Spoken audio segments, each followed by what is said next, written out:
നമസ്കാരം, നാട്ടുരാജ്യ ന്യൂസിലേക്ക് സ്വാഗതം. ക്ഷേത്രവിശേഷങ്ങൾ. മംഗളദേവി ക്ഷേത്രവും ചരിത്രപ്രസിദ്ധമായ ചിത്ര പൗർണമി ഉത്സവം. തമിഴ് സംസ്കാരവുമായി ബന്ധപ്പെട്ട് കിടക്കുന്ന ഈ ഉത്സവം തമിഴ്നാട് പൊങ്കൽ ദിനത്തിൽ തന്നെ 2025 മെയ് 12 തിങ്കളാഴ്ചയാണ് ഈ ശുഭമുഹൂർത്തം തീർത്ഥാടന ദിനമായി പ്രഖ്യാപിക്കപ്പെട്ടത്. തമിഴ്നാടും കേരളവും തുല്യ പ്രാധാന്യത്തിൽ നടത്തുന്ന ഈ ചിത്ര പൗർണമി ഉത്സവം ഭാരതീയ ക്ഷേത്ര ഉത്സവങ്ങളിൽ ഏറെ വ്യത്യസ്തതകൾ നിറഞ്ഞതാണ്. വർഷത്തിൽ ഒരു പ്രാവശ്യം മാത്രം നട തുറന്ന് പൂജ നടത്തുന്ന ഈ ക്ഷേത്രം മലയാളികൾക്ക് മംഗളദേവിയെ പൂജ ചെയ്യുന്നതിനും തമിഴ് വംശർക്ക് കണ്ണകി ദേവിയെ ആരാധന നടത്തുന്നതിനും പ്രത്യേകം ശ്രീകോവിലുകളാണ് ഒരുക്കപ്പെട്ടിട്ടുള്ളത്. ഘോര വനാന്തരങ്ങളുടെ നടുക്ക് മലമുകളിൽ സ്ഥിതി ചെയ്യുന്ന ഈ ദേവിയെ സന്ദർശിച്ചാൽ സർവമംഗളങ്ങളും കിട്ടും എന്നാണ് ഭക്തരുടെ വിശ്വാസം. തൊടുപുഴയിൽ കാരിക്കോട് ഭഗവതി ക്ഷേത്രത്തിൽ നിന്നും അന്നേ ദിവസം ക്ഷേത്രം പ്രസിഡന്റ് ജയേഷിന്റെ നേതൃത്വത്തിൽ യാത്രയ്ക്കുള്ള സൗകര്യങ്ങൾ ഒരുക്കിയപ്പോൾ നാട്ടുരാജ്യ ന്യൂസിനെ അറിയിച്ചതിന്റെ ഫലമായിട്ടാണ് ഈ മഹത്തരമായ തീർത്ഥാടനത്തിന്റെ അനുഭവ വ്യവസ്ഥകളും പെരിയാർ റിസർച്ച് ഫോറസ്റ്റിന്റെ ഉൾക്കാഴ്ചകളും നിങ്ങളുമായി പങ്കുവയ്ക്കാൻ എനിക്ക് സാധിച്ചത്. ഇതുവരെ അനുഭവപ്പെടാത്ത ഭക്തജന തിരക്കായിരുന്നു അന്നേ ദിവസം കുമളിയിൽ നിന്ന് സ്റ്റാർട്ട് ചെയ്യുന്ന ഈ കൺട്രോൾ റൂം പരിസരത്ത് അനുഭവപ്പെട്ടത്. മാധ്യമധർമ്മം നിറവേറ്റുന്നതിനായി പോലീസുകാരുടെ സഹായത്താൽ ഞാൻ രാവിലെ തന്നെ യാത്രയ്ക്കുള്ള സൗകര്യം കിട്ടിയത് മൂലം യാത്രാരീതികൾ നിങ്ങളുമായി പങ്കുവയ്ക്കാൻ സാധിച്ചതിൽ എനിക്കേറെ സന്തോഷമുണ്ടെന്നും കൂടി അറിയിക്കുന്നു. കുമളിയിൽ നിന്ന് മംഗളദേവി ക്ഷേത്രത്തിലേക്കുള്ള യാത്രയാണ്. അത് വളരെ സ്ട്രിക്റ്റായിട്ട് അനുവദിക്കപ്പെട്ട സർക്കാർ നിയന്ത്രണത്തിലുള്ള വാഹനങ്ങളിലാണ് പോണത്. ഇതാണ് വണ്ടിയുടെ രീതികൾ. തിക്കി നിറച്ച് ഒരു 25,000-30,000 ആൾക്കാർ ഇപ്പോഴും ക്യൂവിൽ നിൽക്കുവാണ്. ഇത് ഇവർക്കെല്ലാം എപ്പോൾ ദർശനം കിട്ടും, എങ്ങനെ പോകുമെന്ന് അറിയത്തില്ല. എന്തായാലും പ്രതീക്ഷിക്കാത്തത് തിരക്കാണ് അനുഭവപ്പെട്ടത്. എന്നാലും തൊടുപുഴയിൽ ഡ്യൂട്ടി ചെയ്ത CI വിഷ്ണു സാർ അവിടെ ഉണ്ടായിരുന്നു. ഒരു മാധ്യമ പ്രവർത്തകൻ എന്ന രീതിയിൽ എനിക്ക് ഒരു വാഹനത്തിൽ ഇടം കിട്ടിയത് മൂലം രാവിലെ പ്രഭാതത്തിലെ കാഴ്ചകൾ കുറേയൊക്കെ എനിക്ക് എടുക്കാൻ സാധിച്ചു. അതും വാഹനത്തിന്റെ മുൻ സീറ്റിൽ തന്നെ ഇരിപ്പിടമായതുകൊണ്ട് യാത്രാ വിവരണങ്ങൾ കൃത്യമായി തന്നെ നിങ്ങളിൽ എത്തിക്കാൻ എനിക്ക് സാധിച്ചു. പാസ് ഇന്നൊരു ദിവസത്തേക്ക് വെഹിക്കിൾക്കിന് കൊടുത്തേക്കണ പാസ്സാണ്. ഇത് കാണിച്ചിട്ട് മാത്രമാണ് അതിൻ്റെ ഉള്ളിലേക്ക് പ്രവേശനമുള്ളൂ. ഇവിടുന്ന് തൊട്ട് 2 വീലർ, മറ്റു വെഹിക്കിളുകൾ, കാറ്, വലിയ വാഹനങ്ങളൊന്നും പ്രവേശനമില്ല. ഫോറസ്റ്റ്, പോലീസ് ഇതെല്ലാം ചെക്ക് ചെയ്ത് വാഹനത്തിൻ്റെ സാക്ഷ്യമാണ് കടത്തിവിടുന്നത്.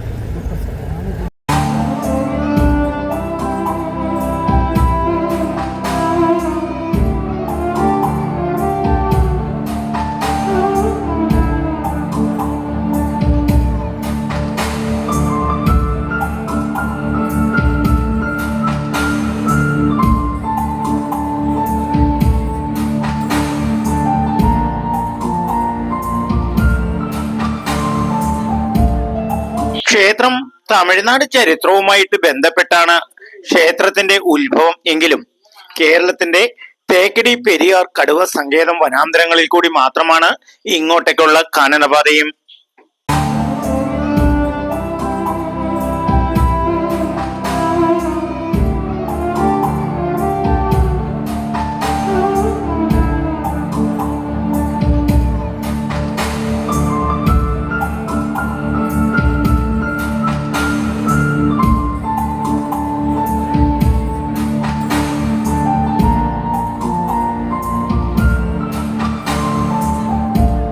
തമിഴ് വിശ്വാസത്തിന്റെ ഇതിഹാസ ഗ്രന്ഥമായ ചിലപ്പതികാര ഗ്രന്ഥത്തിലെ നായിക കണ്ണകിയുടെ ജീവിതകഥയാണ് ഈ ക്ഷേത്രത്തിന്റെ ചരിത്രം. കണ്ണകി ദേവി സ്വയംഭൂ ആണെന്നും പറയുന്നുണ്ട്. എന്നാൽ ചിലപ്പതികാരത്തിലെ കണ്ണകി ദേവി ദേവിയായിട്ട് അവതാരം എടുത്തത് എങ്ങനെയെന്ന് ഈ യാത്രയിലൂടെ ഒന്ന് വിവരിക്കാം.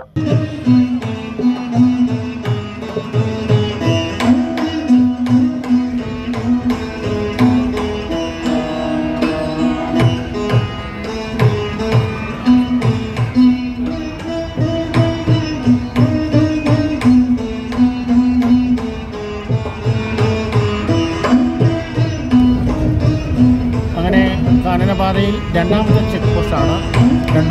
തമിഴ്നാട്ടിലെ പൊങ്കൽ ഉത്സവ നാളുകളിൽ തന്നെയാണ് കണ്ണകി ദേവിയുടെ ചിത്രപൗർണമി ഉത്സവം വർഷത്തിൽ ഒരിക്കൽ ആഘോഷിക്കുന്നത്. അന്നേ ദിവസം കമ്പം കോഹിലിൽ നിന്നും അവിടെ പൂജിച്ചു വന്നിരുന്ന കണ്ണകി ദേവിയുടെ വിഗ്രഹം പ്രത്യേകം പൂജക്കായിട്ട് ഇവിടെ എത്തിക്കുകയും വളരെ ആർഭാടമായ രീതിയിൽ വരുന്ന ഭക്തർക്കെല്ലാം സദ്യ വിളമ്പിക്കൊണ്ടാണ് തമിഴ് വംശർ ഇപ്പോഴും മംഗളദേവി ക്ഷേത്രത്തിൽ വർഷത്തിൽ ഒരു പ്രാവശ്യം നടത്തി വരുന്ന ഈ ഉത്സവം ആഘോഷമാക്കുന്നത്. ആ സമയം കേരളത്തിൽ നിന്നും ഉള്ള ദേവസ്വം ബോർഡ്, റവന്യൂ, പോലീസ്, വനം വകുപ്പ്, ആരോഗ്യ വകുപ്പ് വരുന്ന ഭക്തരെ കർശനമായി പരിശോധനകൾക്കും മാലിന്യമുക്ത ഹരിത പരിപാലനവുമായിട്ട് ബന്ധപ്പെട്ട് ഭക്ഷണത്തിന് വേണ്ടിയുള്ള ഓരോ ഒരുക്കങ്ങളും പൂർത്തീകരിക്കാതെ ഒരു കടയ്ക്ക് വരെ പെർമിഷൻ കൊടുക്കാതെയും ഭക്തരെ കർശന നിയന്ത്രണ രീതി പാലിപ്പിച്ചുകൊണ്ടായിരുന്നു ദർശനത്തിന് അനുവദിച്ചത്. ഭക്തജനങ്ങൾ അനുസരിച്ചുള്ള വാഹനങ്ങൾ ഏർപ്പെടുത്താത്തതും ഭക്തജനങ്ങളെ ഏറെ ദുരന്തത്തിലാക്കി. നിരവധി ഭക്തജനങ്ങൾ കാൽനടയായിട്ടാണ് ദർശനം നടത്തിയത്. കുടിക്കാനുള്ള വെള്ളമാണ് വനത്തിൽ നിന്നുവെന്ന് മൃഗങ്ങളുടെ ആവാസ കേന്ദ്രമാണ്. ഇതെല്ലാം വൈകുന്നേരം വന്നാൽ നല്ല രസമായിരിക്കും ഇവിടെയൊക്കെ കാണാൻ.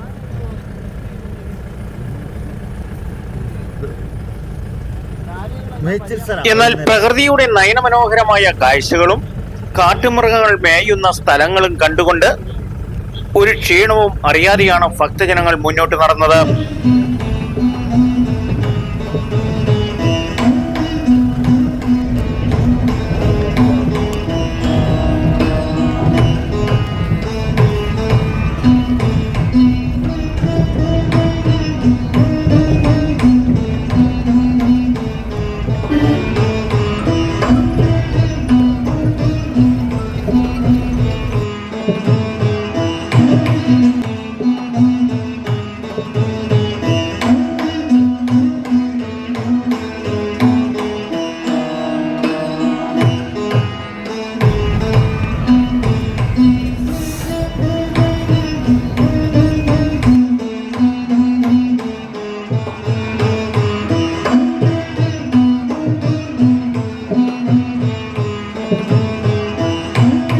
പകുതി വഴിയിൽ എത്തിയപ്പോൾ പ്രകൃതി സൗന്ദര്യത്താൽ മനം കവരുന്ന കാഴ്ചകളും വനത്തിന്റെ നിഗൂഢതകളും അതിൽ കൂടിയുള്ള ഈ വാഹന യാത്രകളും പകർത്തുന്നതിനു വേണ്ടി ഞാൻ അവിടെ നിന്നും കാൽനടയായിട്ടാണ് പിന്നീട് ദേവി ക്ഷേത്രത്തിലേക്ക് പോയത്. വെളുപ്പിന് 4 മണി തൊട്ട് വനം വകുപ്പും പോലീസ് ഉദ്യോഗസ്ഥരും ഈ കാനനപാതകളെല്ലാം ചെക്ക് ചെയ്ത് മൃഗങ്ങൾ ഇല്ല എന്ന് ഉറപ്പുവരുത്തിയതിനു ശേഷമാണ് ഇങ്ങനെ വാഹനങ്ങൾ കടത്തിവിടാൻ തുടങ്ങിയത്. ഈ വാഹനങ്ങളുടെ ചീറിപ്പായുന്ന ഒച്ചകളും അതിന്റെ അസ്വസ്ഥതകളും അനുഭവിച്ചിട്ടായിരിക്കും മൃഗങ്ങൾ ഈ ഭാഗത്തേക്ക് കടന്നു വരാത്തതും. ഒരു മനുഷ്യവാസം ഇല്ലാതെ കിടക്കുന്ന ഈ സ്ഥലത്ത് ഇത്രയും ജനങ്ങളെയും വാഹനങ്ങളെയും ഒന്നിച്ചു കണ്ടപ്പോൾ വന്യമൃഗങ്ങൾ തന്നെ പരിഭ്രാന്തിയിലായി കാണാനാണ് സാധ്യതകൾ. നാടുകളിൽ അന്യം നിന്നുപോയ ചില പക്ഷികളുടെ സൗണ്ടുകളും ചീമൂടുകളുടെ ഈണം വായനകളും വളരെ കൗതുക കാഴ്ചകളും കാതിനും മനസ്സിനും കുളിർമയേകുന്ന ജീവിതത്തിലെ വളരെ അപൂർവങ്ങളിൽ അപൂർവമായി കിട്ടുന്ന ഒരു തീർത്ഥയാത്രയായിരുന്നു ഇത്. കേരള വനം വകുപ്പ് അതീവ സുരക്ഷമായിട്ട് സൂക്ഷിച്ചു വരുന്ന പെരിയാർ കടുവ സങ്കേതത്തിൽ കൂടി ഇങ്ങനെ ഒരു യാത്ര ഒട്ടും പ്രതീക്ഷിച്ചതല്ലായിരുന്നു. കിട്ടിയ അവസരം മുതലാക്കിക്കൊണ്ട് തന്നെ കാൽനട ആയിട്ടാണ് ക്ഷേത്രത്തിലേക്കുള്ള യാത്ര പൂർത്തീകരിച്ചത്. മംഗളദേവിയുടെയും കണ്ണകിയുടെയും ചരിത്രം തുടർന്ന് കേൾക്കാം. ചിലപ്പതികാരത്തിലെ കണ്ണകി ജനിച്ചത് മധുരയിൽ പൂഹാർ എന്ന വ്യാപാരിയുടെയും കപ്പിത്തിന്റെയും മകളായിട്ടാണ്. പൂഹാർ എന്ന വ്യാപാരി തന്റെ മകളെ കോഹലൻ എന്ന വ്യാപാരിക്ക് വിവാഹം കഴിപ്പിച്ചു കൊടുത്തു. അവരുടെ സ്വസ്ഥമായ ജീവിതത്തിൽ വ്യാപാര ജീവിതത്തിനിടെ കോഹലന്റെ ജീവിതത്തിലേക്ക് ഒരു നർത്തകി കടന്നു വരികയും പ്രേമം പുരാണത്തിലായാലും ഇന്നായാലും ആരും വിടരുന്ന പുഷ്പം പോലെ അതിനെ സ്വീകരിക്കുകയാണല്ലോ. ചിലപ്പോൾ നന്മയ്ക്കും വിനാശത്തിനും ഇത് കാരണമായിക്കൊണ്ടിരിക്കും. അങ്ങനെ നർത്തകിയുടെയും കോഹലന്റെയും ജീവിതത്തിൽ കോഹലൻ എന്ന വ്യാപാരിയുടെ സ്വത്തുവകകൾ മുഴുവനും നർത്തകിയെ സ്നേഹം നടിച്ച് അപഹരിച്ചെടുത്തു. കോഹലന്റെ സ്വത്തുവകകൾ മുഴുവൻ തീർന്നു കഴിഞ്ഞപ്പോൾ നർത്തകി തന്നെ വശീകരിക്കപ്പെടുകയാണെന്ന് കോഹലന് മനസ്സിലാവുകയും കോഹലൻ മാനസിക വിഷമത്തിൽ തന്റെ പഴയ ഭാര്യയുടെ അടുത്ത് കണ്ണകിയുടെ അടുത്ത് തനിക്ക് പറ്റിയ അബദ്ധങ്ങൾ ഏറ്റുപറയുകയും കണ്ണകി വീണ്ടും ഭർത്താവായി കോഹലിനെ സ്വീകരിക്കുകയും ചെയ്തു. മംഗളദേവി കാനനപാത യാത്രയിൽ 400ഓളം പോലീസുകാരാണ് എക്സ്ട്രാ ഡ്യൂട്ടിക്ക്. അതിൽ തൊടുപുഴയിൽ നിന്നുള്ള SI ഗിരീഷ് സാറും ഉണ്ട്. സാറേ, എങ്ങനെയാണ് ഭക്തജനങ്ങളൊക്കെ രാവിലെ ഞങ്ങൾ 3 മണിയായപ്പോൾ ഡ്യൂട്ടി ആരംഭിച്ചു. നല്ല തിരക്കുണ്ട്, ബ്ലോക്കുകളൊന്നുമില്ല. സ്വാഭാവികമായിട്ട് നല്ല രീതിയിൽ പിൽഗ്രിമേജ് നടന്നു പോകുന്നുണ്ട്. വന്യമൃഗങ്ങളുടെ ശല്യമൊന്നും ഇതുവരെ ഉണ്ടായിട്ടില്ല.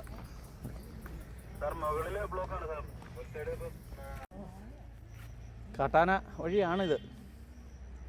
സാമ്പത്തികമായി വഞ്ചിക്കപ്പെട്ട കോഹിലിന്റെ പിന്നീടുള്ള ജീവിതം സാമ്പത്തികമായി ബുദ്ധിമുട്ട് കൊണ്ട് വ്യാപാരം ചെയ്യാൻ പറ്റാത്ത അവസ്ഥകളായി. എന്നാൽ സാമ്പത്തിക പ്രതിസന്ധികളെ തരണം ചെയ്യാൻ കണ്ണകി തന്റെ കാലിലെ അമൂല്യ വിലപിടിപ്പുള്ള ചിലങ്ക ഊരി ഭർത്താവിന്റെ കയ്യിൽ കൊടുക്കുകയും വിൽക്കാൻ അനുവദിക്കുകയും ചെയ്തു. വ്യവസായം തുടർന്ന് കൊണ്ടുപോകാനായിരുന്നു തീരുമാനം.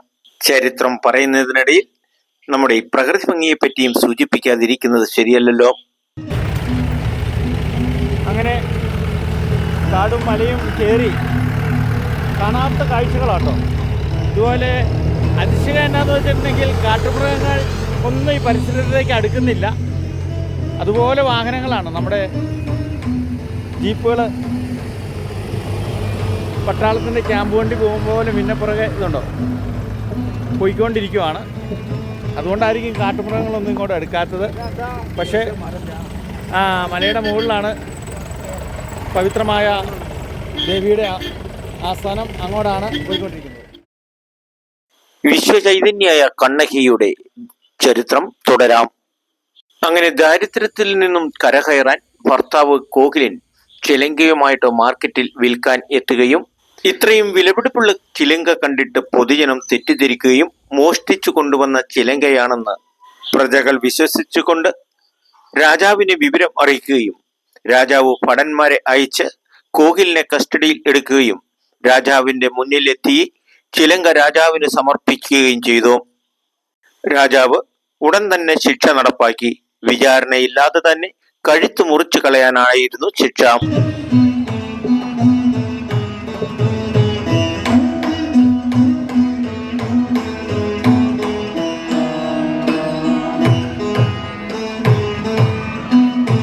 സാറേ, ഇങ്ങനെ ഏറ്റവും കൂടുതൽ മൃഗങ്ങൾ കാണുന്നത് വെച്ചാൽ കാട്ടുപോത്ത് കൂടുതലുണ്ട്, പിന്നെ ആനയുണ്ട്.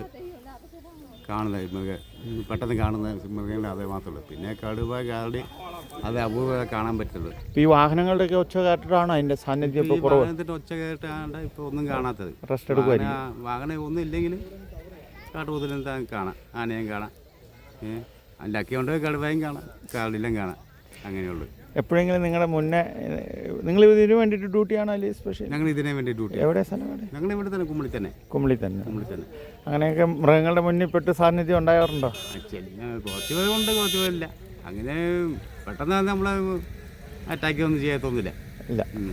അപ്പോൾ പോകുന്ന സമയത്ത് അറ്റാക്ക് കാണുന്നത് മാത്രമേ ഉള്ളൂ, വേറെ ഒന്നുമില്ല, കുഴപ്പമൊന്നുമില്ല. അങ്ങനെ മംഗളദേവി, കണ്ണകി ദേവി അധിവസിക്കുന്ന മലകളുടെ മുകളിലേക്ക് നമ്മൾ എത്തിക്കൊണ്ടിരിക്കുകയാണ്.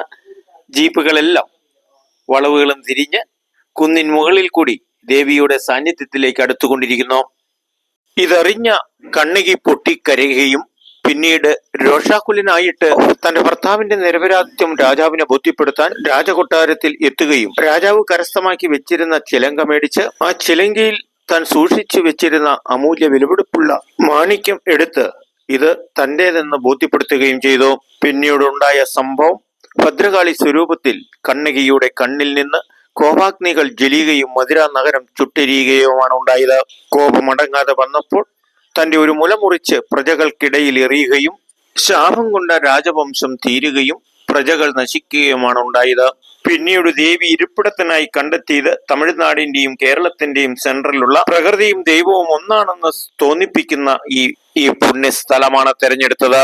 എത്ര ചൂടായാലും മഴയായാലും ഒരേ രീതിയിലുള്ള കാറ്റും കാലാവസ്ഥയുമാണ് ഇവിടെ. വളരെ അത്ഭുതകരമായ ഒരു കാഴ്ചയാണ്. തമിഴ്നാട്ടിൽ നിന്ന് ഭക്തജനങ്ങൾ നടന്നു വരുന്ന കാഴ്ചയാണ് ഇവിടെ നിന്നുകൊണ്ട് കാണുന്നത്. ഇത് കേരളത്തിൽ നിന്നും മംഗളദേവി മല കയറിക്കൊണ്ടിരിക്കുന്നു. അപ്പുറത്ത് തമിഴ്നാട്ടിൽ നിന്നും രണ്ട് ദിക്കുകളിൽ നിന്നും മുകളിൽ കുടികൊള്ളുന്ന ദേവിയെ കാണാനായിട്ട് എത്തിക്കൊണ്ടിരിക്കുകയാണ് ഭക്തജനങ്ങൾ. അമ്മയെ കാണാൻ പഴമക്കാരായും പുതുമയായും എത്തുന്ന ധാരാളം മലയാളി ഭക്തജനങ്ങളെയും നമുക്ക് ഈ വഴിക്ക് കാണാവുന്നതാണ്. നമ്മുടെ കൂട്ട് തന്നെ നടന്നു കയറി വരുവാണ് അവിടുന്ന്. ഞങ്ങൾ കടുത്തുരുത്തി വരുന്നത്. ഞങ്ങൾ ഇവിടെ ആദ്യമായിട്ടാണ് ഞാൻ വരുന്നത്. ഇദ്ദേഹം ഇതിനു മുമ്പ് വന്നിട്ടുള്ള ആളാണ്. 2-3 പ്രാവശ്യം വന്നിട്ടുണ്ട്. ഞങ്ങൾക്ക് ജീപ്പിനാണ് പോയിട്ടുള്ളത്. ഈ പ്രാവശ്യമാണ് ആദ്യം നടന്നു കയറുന്നത്. എല്ലാ വർഷവും ശബരിമല കയറുന്നേക്കാളും അയ്യപ്പൻ കഴിഞ്ഞ് കഴിഞ്ഞാൽ സെക്കൻഡ് നടന്ന് വാക്കിംഗ് ഉള്ള കാരണവാസം ചെയ്തു തരാൻ പറ്റുന്ന ഒരു അമ്പലമാണ് ദേവിയുടെ അമ്പലം. അതൊരു എക്സ്പീരിയൻസ് ആണ്, ട്രൈ ചെയ്യേണ്ടതാണ്. പിന്നെ ഞങ്ങൾ എല്ലാ വർഷവും തിരുപ്പതി യാത്രയുണ്ട്. അതൊക്കെ ഞങ്ങളുടെ ഒരു പ്രത്യേക ഒരു കൂട്ടായ്മയാണ് ഞങ്ങളുടെ. യാത്രയൊക്കെ കണ്ട് നമ്മൾ മനസ്സിലാക്കുമ്പോൾ പ്രകൃതിയും ദൈവവും തമ്മിൽ എങ്ങനെയൊരു പറയാൻ പറ്റുന്ന അതിൻ്റെ ഒരു വിശ്വാസ രീതി? വിശ്വാസം എന്ന് പറഞ്ഞു കഴിഞ്ഞാൽ നമ്മൾ ഇത്രയും കഷ്ടപ്പെട്ട് പ്രകൃതിയോട് ഇണങ്ങി ദേവിയെ ചെന്ന് കാണുമ്പോൾ നമുക്കുണ്ടാകുന്ന മാനസിക സന്തോഷം, ഒരു കുളിർമ, അത് പറഞ്ഞറിയിക്കാൻ പറ്റാത്തതാണ്. നമുക്ക് ദേവിയെയും മറ്റുള്ള ദേവന്മാരെയും ആരാധിക്കുന്ന പോലെ നമ്മുടെ പ്രകൃതി മനോഹരമായ ആ പശ്ചാത്തലം നമ്മൾ എന്നും കാത്തു സൂക്ഷിക്കണം. പ്രകൃതിക്ക് എപ്പോഴും നമ്മൾ മുൻപന്തി കൊടുക്കണം എന്നാണ് എനിക്ക് പറയാനുള്ളത്. ഭക്തൻ പറയുന്നത് പ്രകൃതിയും ദൈവവും ഒന്നാണ്. അത് ഇന്നത്തെ കാലഘട്ടം മനുഷ്യൻ മനസ്സിലാക്കുന്നില്ല. അതിൻ്റെ വിനാശഫലങ്ങൾ നമ്മൾ അനുഭവിച്ചുകൊണ്ടിരിക്കുന്നു. പക്ഷേ ഇതുപോലെയുള്ള തീർത്ഥയാത്രകളൊക്കെ കയറി ബുദ്ധിമുട്ടുകൾ അനുഭവിച്ച് ഇതുപോലെയുള്ള ഈ കാനനത്തിൽ സ്വസ്ഥയായിരിക്കുന്ന ദേവിയുടെ അനുഗ്രഹം മേടിക്കുമ്പോഴാണ് നമുക്കിതെല്ലാം അനുഭവങ്ങളിൽ കൂടി മനസ്സിലാകാൻ പറ്റുള്ളൂ എന്നാണ് പറയുന്നത്.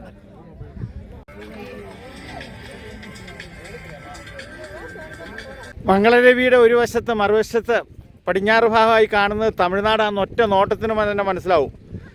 അത് മനസ്സിലാവും കാരണം ഇവിടുന്ന് നോക്കിയാൽ തന്നെ അവിടെ കൃഷി കാണാം. അതുകൊണ്ട് എളുപ്പത്തിൽ മനസ്സിലാവും അത് തമിഴ്നാടാണ്. വെട്ടിത്തിളങ്ങുന്ന ആകാശം മുട്ടി നിൽക്കുന്ന മലയുടെ മുകളിൽ വെട്ടിത്തിളങ്ങുന്ന ദേവിയുടെ ചൈതന്യവുമാണ് ഇനി നമ്മൾ കാണാൻ പോകുന്നത്.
തമിഴ് വംശവുമായി ബന്ധപ്പെട്ട് ചിലപ്പതികാരം കഥകളാണ് കണ്ണകി ദേവിയുടെ ഈ ക്ഷേത്രവുമായി ബന്ധപ്പെട്ട് നമ്മൾ കേട്ടതെങ്കിൽ ഈ ക്ഷേത്രത്തിന്റെ നിർമ്മാണവുമായി തമിഴകം രാജാവ് ചേരചങ്കോട്ടകൻ ശാപമോഷണത്തിനായി തീർത്തതാണ് ഈ ക്ഷേത്രമെന്നാണ് ഐതിഹ്യം പറയുന്നത്. കണ്ണകി ദേവിക്ക് വേണ്ടി ക്ഷേത്രം നിർമ്മിച്ച അന്നു മുതൽ ഇവിടെ വർഷത്തിലൊരിക്കലാണ് പൂജ നടന്നിട്ടുള്ളത്. അന്ന് പൂജയ്ക്ക് വരുന്നവർക്കെല്ലാം സർവമംഗളങ്ങളും ദേവി നൽകി വരുന്നതിനാൽ കേരളക്കരയിൽ ഇത് മംഗളദേവി ക്ഷേത്രം എന്നറിയപ്പെടുകയും ചെയ്തു. അങ്ങനെ രണ്ടു വംശജർ തമിഴ്നാട്ടുകാരും കേരളക്കാരും അവകാശം ഉന്നയിക്കുന്ന ഈ ക്ഷേത്രം പ്രകൃതിയാൽ തന്നെ പുണ്യഭൂമി എന്നറിയപ്പെടുന്ന ഈ സ്ഥലം രണ്ട് സംസ്ഥാനങ്ങളുടെയും അതിരുകൾ പങ്കിടുന്ന പ്രകൃതി മനോഹരതയിൽ കുളിർമയിൽ ദേവി ചൈതന്യം കൊണ്ട് അനുഗ്രഹ പൂജിതമാണ് ഈ സ്ഥലം. കയറി ചെല്ലുമ്പോൾ ആദ്യം കാണുന്നത് ഇടിഞ്ഞു പൊളിഞ്ഞു കിടക്കുന്ന മംഗളദേവിയെയാണ്. ഇവിടെ പൂജകൾ നടത്തുന്നത് ദേവസ്വം ബോർഡിൻ്റെ കീഴിൽ പൂജാരികളാണ്. മലയാള രീതിയിലുള്ള പൂജകളായിരിക്കും ഇവിടെ. അതിനോട് ചേർന്ന് തന്നെ തൊട്ടപ്പുറത്ത് കണ്ണകി ദേവി സ്ഥിതി ചെയ്യുന്നു. തമിഴ് വംശരുടെ ആരാധനാ രീതികൾ അനുസരിച്ച് പ്രത്യേക പൂജകളാണ് ഇവിടെ നടക്കുന്നു വരാറുള്ളത്. ഹൈന്ദവ രാജാക്കന്മാരുടെ അധംപതനം മൂലം പാശ്ചാത്യ സംസ്കാരം കടന്നു കയറിയതോടെയാണ് കേരളത്തിന്റെ പ്രധാന ക്ഷേത്രങ്ങളെല്ലാം ഇടിഞ്ഞു പൊളിഞ്ഞു പോയ കൂടെ ഈ ക്ഷേത്രവും ഇടിഞ്ഞു പൊളിഞ്ഞു പോയതായിട്ടാണ് ചരിത്രം. 2 സംസ്ഥാനങ്ങൾ അവകാശം ഉന്നയിക്കുന്നതിനാൽ ഈ ക്ഷേത്രത്തിന്റെ പുനർനിർമ്മാണവും തടസ്സപ്പെട്ട് കിടക്കുന്നു. ഈ ദേവി ക്ഷേത്രത്തിനോട് ചേർന്ന് തന്നെ മഹാശിവന്റെ ശക്തി സ്വരൂപവും അടുത്ത് തന്നെയുണ്ട്. അങ്ങനെ കരിങ്കല്ലുകൾ കൊണ്ടുള്ള 3 ശ്രീകോവിലിൽ മംഗളദേവിയും കന്യകാദേവിയും അധിവസിച്ചുകൊണ്ട് ഭക്തജനങ്ങൾക്ക് ആശ്രിത വത്സലനായി മഹാശിവന്റെ സാന്നിധ്യവും ഉള്ളതാണ്. ശിവന്റെ ശക്തി കൈലാസ പർവ്വതവുമായി തന്നെ ബന്ധപ്പെട്ട് കിടക്കുന്ന എന്നാണ് ചരിത്രം പറയുന്നത്.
ഇത് മംഗളദേവി അതോ സാർ? അത് മംഗളദേവി, കണ്ണകി, ശിവൻ. കണ്ണകി ഇത് കണ്ണകി, അത് മംഗളദേവി, അത് കേരള, ഇത് തമിഴ്നാട്, ഇത് തമിഴ്. കണ്ണകി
തേക്കടി പെരിയാർ ഫോറസ്റ്റിൻ്റെ മരങ്ങളുടെ എണ്ണം നമുക്ക് എണ്ണമല്ല അതിൻ്റെ ഇനങ്ങളും നമുക്ക് തന്നെ പറയാൻ ബുദ്ധിമുട്ടായി. എന്നാലും 1-2 ഇവിടെ നമ്മുടെ ഫോറസ്റ്റ് സഹോദരനോട് ചോദിച്ചിട്ട് മനസ്സിലാക്കുവാണ്. ഈ കാണുന്ന ഏത് മരം എന്ന് പറഞ്ഞാൽ കരിമരം.